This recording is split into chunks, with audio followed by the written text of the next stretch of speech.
welcome to Atlanta Mix 108. Up next is Author Talk with your host, M.L.Ruscsak.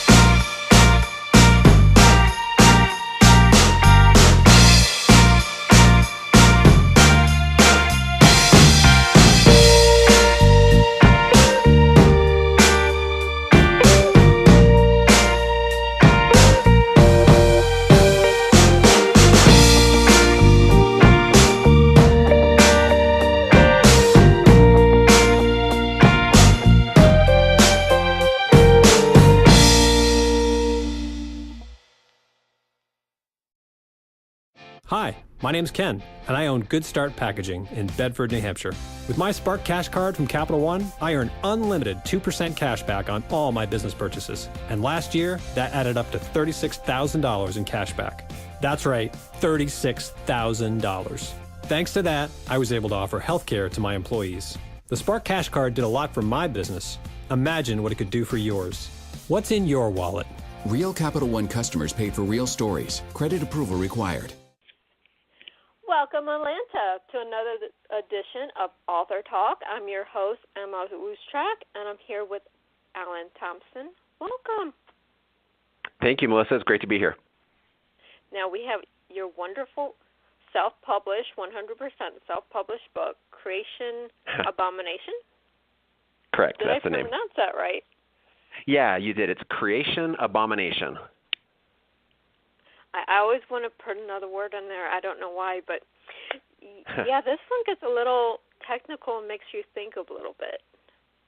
It does. It does. There's definitely a strong science kind of component to it, and it's based on actually very factual and real science. So that kind of adds to the plausibility of the book, and also just kind of increases the realism quite a bit. Right. I mean, where in the book did you go, oh, hey, wait a minute, this is actually taking place in real life to an extent. So yes. Are we creating life? Does the life that we create, does it have a soul? Where do we stop? And it makes you think. Yeah, exactly. Yeah, it does. So Creation Abomination, it's I like to refer to it as a supernatural science fiction thriller, and it has to do with cloning, good versus evil. It has moral and ethical dilemmas, and it gets, I like to describe it as getting really creepy.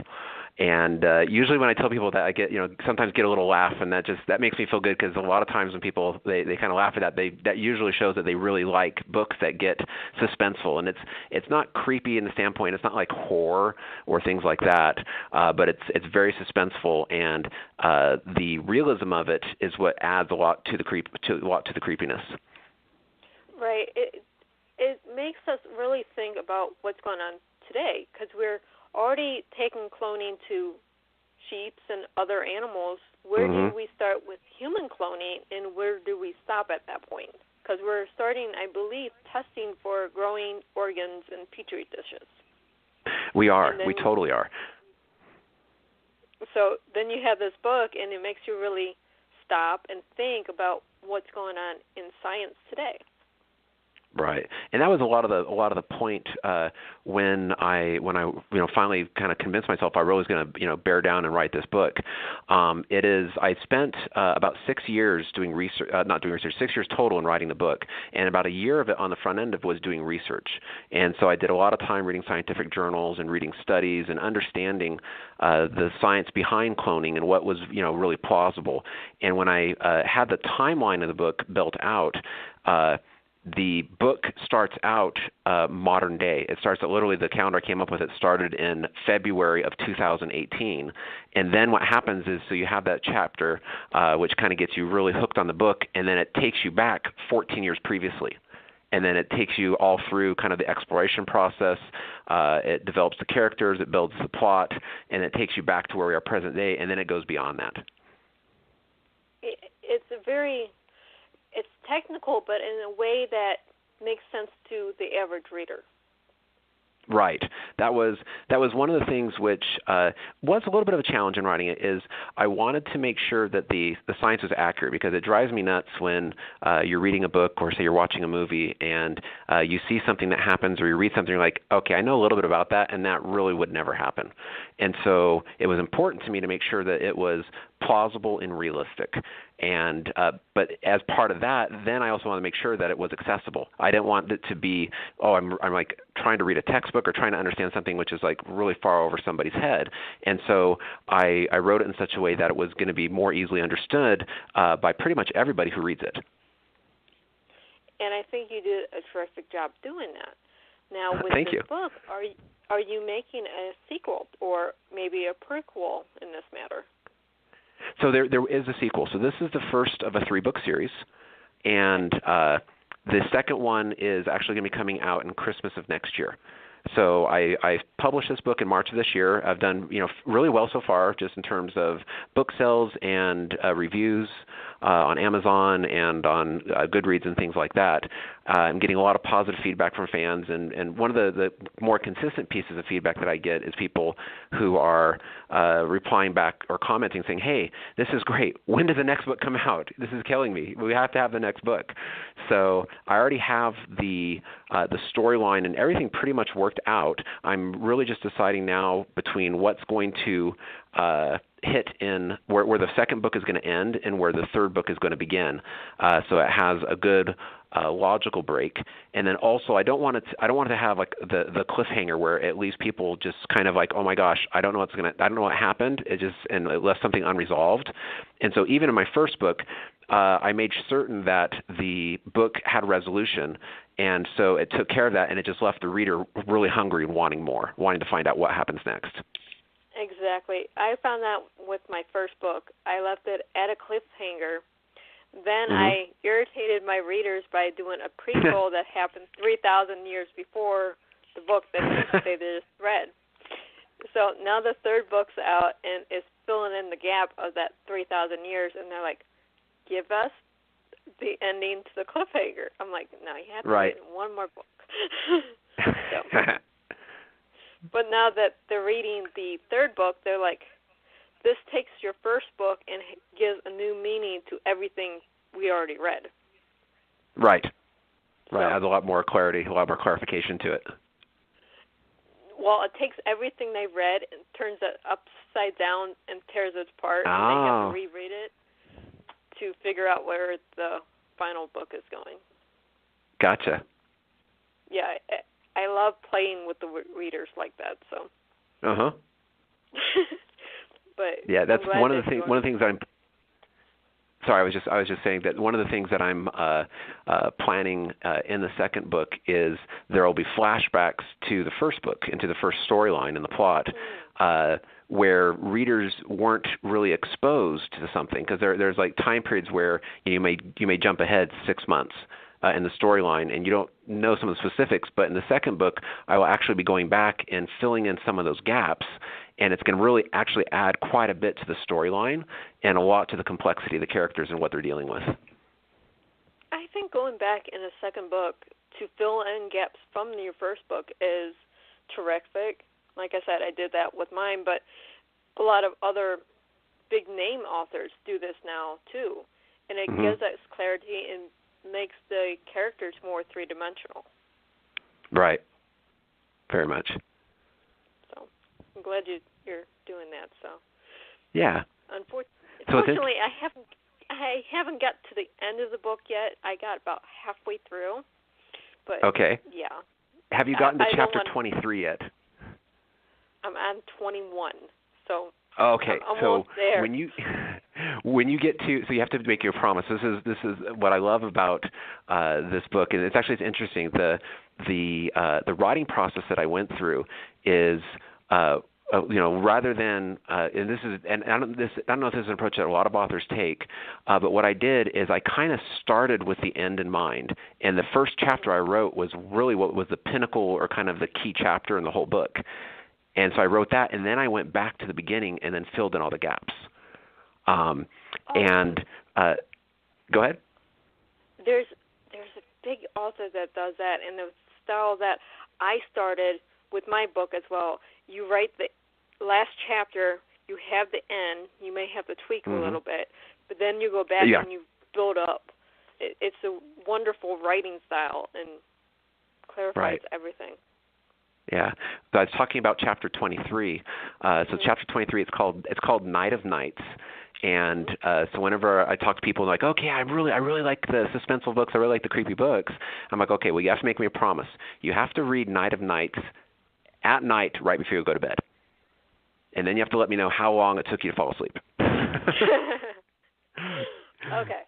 I'll have to remember that. With the stormy season now here, yeah. That will definitely add to it, right? Exactly. You have the stormy season, you have the night. Yeah. My husband's really going to thank you for that, by the way. Excellent.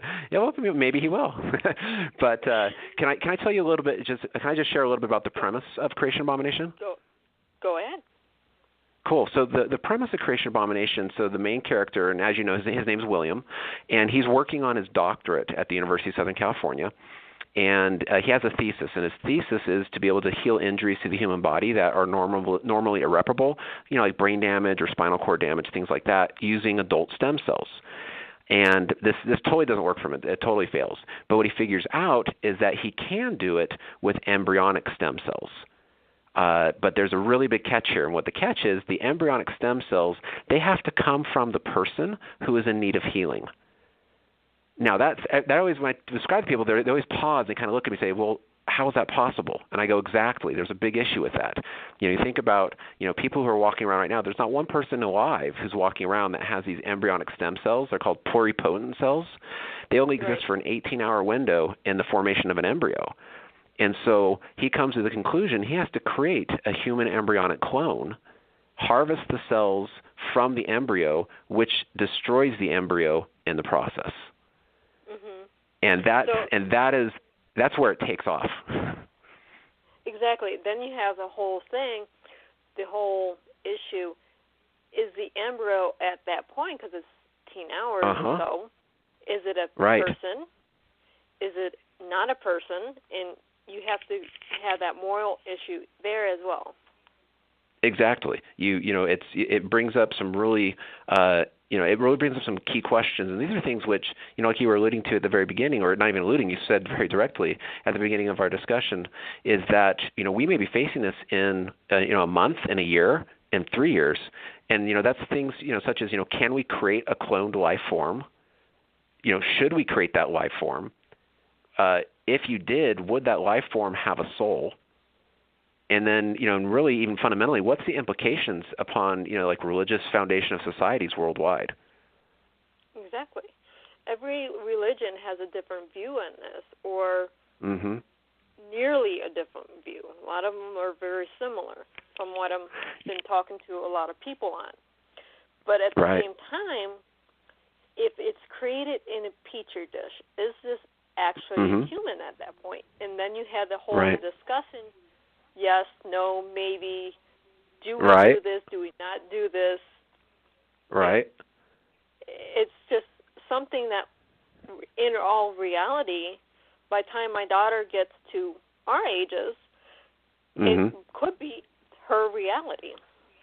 It absolutely could be. That's right. And so, and that was probably, that was kind of a challenge for me.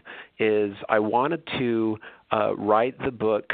I wanted to write Creation Abomination in such a way that I was leaving it up to the reader to make up their own decision. That they based on the information that they know, for them to kind of really have that introspection on themselves to figure out how do I feel about this? It's such a key issue, and we will be facing it. So really, how would I react? What would my position be? Exactly. Gripping from a moral standpoint, then you have the whole, it's just a book state of mind, because there are readers out there that go, oh, this is just a book. It's not really happening, regardless of how much scientific evidence you give them from the contrary. And then you have that discussion. It's a good book. Here's this. But they're going to run into someone that goes, yeah, they're already cloning lungs, livers, pancreas, whatever, in petri dishes. Sorry, I can't talk today. And then no worries. You have the whole. It's coming to light, and it's a scary thing that your book is so spot on. What's going on now, and what's going to happen in the next 20 years, give or take. Right, and that's that's the foundation of the first book, and then the series progresses. It's really going to take us through, as and basically kind of frame it up in the landscape of the world and modern day. And I carry the storyline forward in terms of how people are reacting, and then what events does it put in motion, and and what is actually happening to societies worldwide. Exactly. Then we go. There's another dilemma too. If you have your own cells or your own clone, and you harvest, and then you use that, are you killing yourself in an essence, or what is it? Exactly. Yeah, it's like am I murdering myself? Granted, it is an embryo, but it's an exact embryo replica of you. So for me, I'm 47 years old. So 47 years plus 9 months, plus or minus a couple hours, who knows? That was me. That was the exact shape form that I was. And by doing this process, you're essentially you are eliminating the ability of that embryo to have any opportunity to then continue to progress and to be a person. Right. It raises so many questions, but again, it's a sci-fi thriller, but you're so spot on with your research. Right. So, and the supernatural component of it, that's kind of the fun part to me, is the whole book was really fun. I really enjoyed writing it, but definitely on the supernatural side. So on the book cover, I depict angels and demons, and I show. And the artwork, I actually had a freelancer in Serbia who did a wonderful job, just incredibly awesome job creating this for me.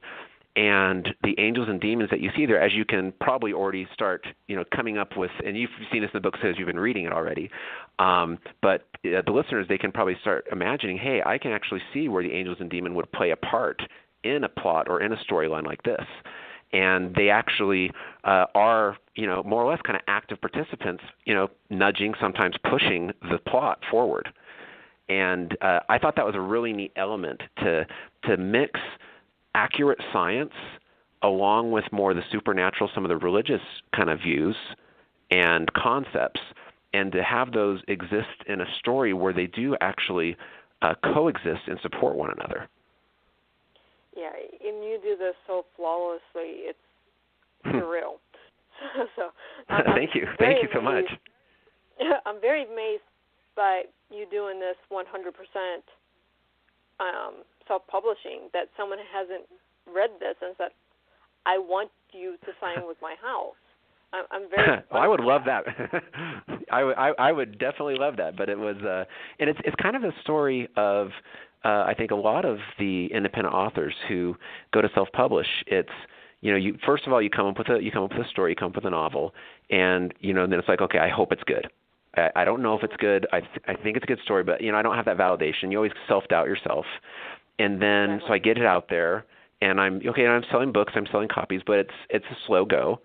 And now I've sold over 500, which is great. And I would love it to be huge, but it's all self-published kind of a thing. I'm at the point now where the reviews that I've gotten, make me feel, okay, this is a good book. If I go on Amazon, I've had 16 reviews on there, and it's a 4.9 out of 5, which is great. I'm looking at so then it becomes right now. So. And they're fun. I mean, and some of them, and that's my favorite part about this whole thing is I get excited about the book, but then I see someone who's read it, and I see their response and their excitement, and oh my gosh, this was such a great book, and I love how you did this, and they're expressing, I want the next one to come out. It excites me, but then that's also the challenge, is because now I need to figure out how best do I get visibility, how best do I share, and that's why this is so wonderful, the show that you provide to independent authors to get that exposure, to share something that I worked on so hard with a very large audience, so they can get exposed to it and read it and love it as well. Right. And it's so important for me to bring independent authors, bring mainstream authors, bring all the authors here, and get you all exposure, but more so with the independent or the indie authors, because you don't have access like some of the mainstream publishing houses do. We don't have access to the big billboards on the highways and stuff like that. Right. Well, we do. We just don't have the money. Well, we do, but I don't want to mortgage my house. Exactly. So, we have to do it cost effectively. Yeah, and so it's very important for shows, not just mine, but there's others out there that do this for the authors in the indie community. And it's so great to be able to touch base with talented authors. Thanks. Yeah, I totally agree. So do you have a website, Facebook, or some place where our listeners can communicate with you? Absolutely. So I have all of the above. So I have a Facebook page. It is, you just go to Facebook and do a search on Creation Abomination, and I'll be the first one that pops up. And honestly, if you go on to Google and if you just type Creation Abomination, this is I did a lot of digital marketing advertising during my career. You do a search on Creation Abomination on Google, and I'm like the first 9 entries that come up. I even come up above Marvel with one of their characters, Abomination Creation, which that makes me happy. But you can definitely so you can find me on Facebook, Creation Abomination. My website is www.creationabomination.com, and you can definitely purchase digital and paperback on Amazon. Just go on to Amazon, do a search on Creation Abomination, and I also have hardcovers available on Barnes & Noble. Now that's awesome, because hardcovers are very rare with indie books, so that's very important to have. Yeah, I totally agree. I love my paperbacks because I can sit here and I can read them in bed and whatever, but I love my hardbacks just for when I'm doing collections. Yeah, well, there's just a different feel to it, right? You have a paperback, and paperbacks are great, but hardcovers, I like just get hardcovers, hold them, I like to smell them, and it might sound a little weird, but I do. It's just like, oh, this is like a killer book, and I've got authors. You're a smeller too. Huh? You're a smeller too. I am. I'm a smeller too, so maybe I'm not that strange. No, but it is. It's great to hold it and thumb through, and just the feel of them is just so much nicer. Although they do hurt if you fall asleep and you kind of drop it on your forehead at night. So paperbacks are a little easier. Yes, just a little bit. If you fall asleep on a paperback, you can usually get a little bit comfortable. Where a hardback, you can't do that. So yeah, it's fun. But no, I have a library in my house that if anyone walks into a library, the smell of paper. That is my library. That's also part of my studio. So I'm always surrounded by my books. Yep. So, but let's see. Yeah, I definitely with the hardcovers in particular, like the ones that are my favorite authors, I get those in hardcover, and then they stay on the bookshelf. And the paperbacks are the ones I'm comfortable loaning out, but the hardcovers are the ones I don't know necessarily. I'm gonna I guess if you promise not to hurt it, then I'll let you borrow it. Yeah, see, my books, I have to buy 2 copies of a lot of my books. 1 copy is for me. 1 copy is for my daughter. We tried sharing books before, and that doesn't work very well. She's one of those that they fold the corners down in the book. Dog ear 'em, yeah. Yeah, and I can't disgrace my books like that. So, I'm the same way. If I have a dog ear in my book, it's like, oh, that was an accident. I didn't mean to do that. Yeah. So she now has her collection, and I have my collection, and a lot of her books I have to rebuy after about 5 years because but that's a good problem to have, though. That's a good problem to have because that means she's reading a lot. So that's awesome. Yes. But it's also like she's reading a lot of the same book, but at the same time, they would last longer if she didn't dog ear it. True. So. Totally true. But, kids. Sometimes they don't make the best decisions. I'm hoping in the next 10 years she'll learn not to do that, but who knows? She'll take care of him. She's reading. Follow Mom's She's example. Yeah. Right. It's okay. I mean, she is my editor, so I give her a little slack. But still. Oh, that's nice. Yeah. Yeah, editing. That was a huge surprise to me. The whole editing process. Oh my goodness.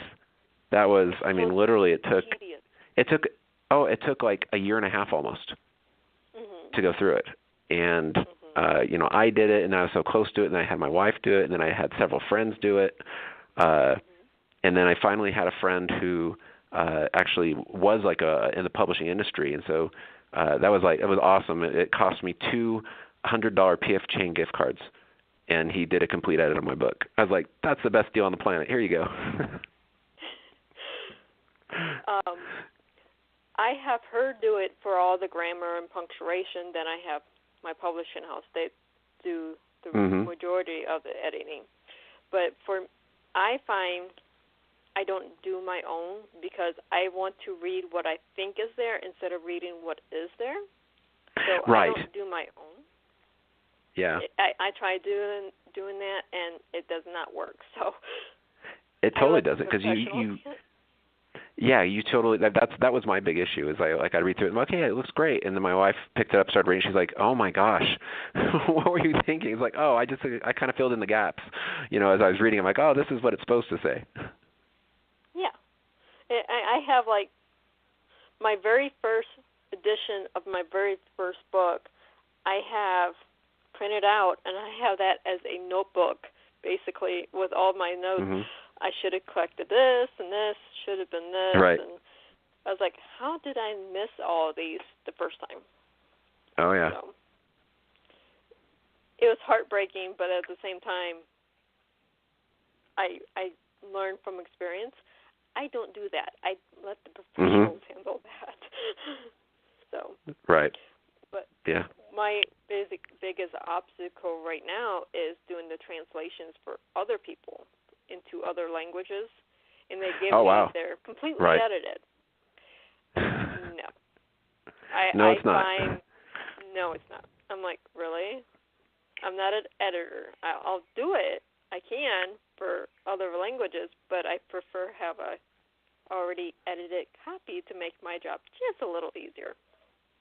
Yeah. So. Yeah, I don't think I'd even want to attempt trying to the only other language that I know somewhat is I know French, but that's like high school textbook French, and so it would be a pretty miserable translation if I try to do that. Yeah, it gets tedious after a while, but it's fun and it gives you a new light on what you're reading from your favorite authors. So. Right. Have you translated several books doing that, or? I have my books completely translated in a total of 9 languages, English being the first one. And I'm working on my entire publishing house right now, doing Italian and French. Wow. It's all together. That's an undertaking. Just a little bit. And then on top of that, there's one I'm translating into Spanish as well. Well, what makes it so hard is you got to figure out how you know what you know how to say it in English, but then when you translate that, if you literally translate to another language, it completely says a different thing, or it conveys the wrong meaning. And so you have to know, okay, this is the nuance. This is how I need to actually shift that so they can understand it. Mhm. It's very tedious work, and it takes about 6 to 8 weeks to do 50,000 words, give or take. Wow. And it's very tedious, but at the same time, when you're reading it in the foreign languages that are completed, you have almost a completely different book. It means the same. It's the same author, same thing, but when you're reading it in the other language, you almost have a different book because of all the nuances to change all the languages. Interesting. But that's about all the time we have for today. Okay. Well, it's been great talking with you. Yeah, this has been a very riveting conversation. As I said, your book is so spot on with so many different things. We could be here for hours, but I can't wait for the second book as soon as I finish. Well, thank you. I will definitely have to reach out and maybe even send you a pre-published copy and get you to read it and give me some feedback. I can do that because I do book reviews all the time as well. So I thank you, and I look forward to your books, seriously. Thank you so much. I really appreciate it, Melissa. You're welcome. And Alana, good night, happy reading, and again, Creation Abomination. Good night. Good night.